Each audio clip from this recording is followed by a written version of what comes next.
सीता बोली पठाई, यह सपना मैं कहूँ पुकारी, हुई सत्य गए दिन चारी। तासु बचन सुनते सब डरी, जनक सुता के चरण ही परी।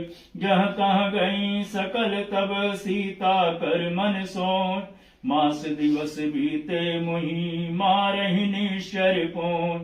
त्रिजटासन बोली कर जोरी, मातु विपति संगिन तय मोरी। तजहु देहु करु बेगी उपाई, दुसह गिरहु अब नहीं सही जाय। आनि काटु रचु चिता बनाई, मात अनल पुनि देहु लगाई। सत्य करहु मम प्रीति सयानी, सुनय कुशवन शूल समबान। सुनत बचन पद गही समुझाय, प्रभु प्रताप बल सुजस सुनाय। निसिनयनल मिलि सुन सुकुमारी, अस कही सो निज भवन सिधारी।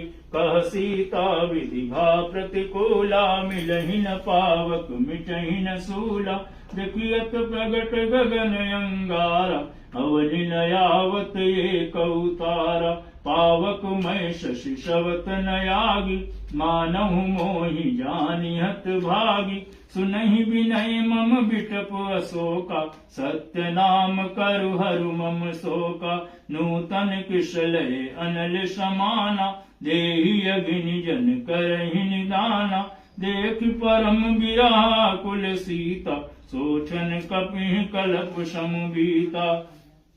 कपि कर हृदय विचार, दीन मुद्रिका डारि तब। जनु अशोक अंगार, दीन हरसि उठ कर गयो। तब देखे मुद्रिका मनोहर, राम नाम अंकित यति सुंदर। चकित चितव मुदरिय पहिचानी, हरस विषाद हृदय कुलान।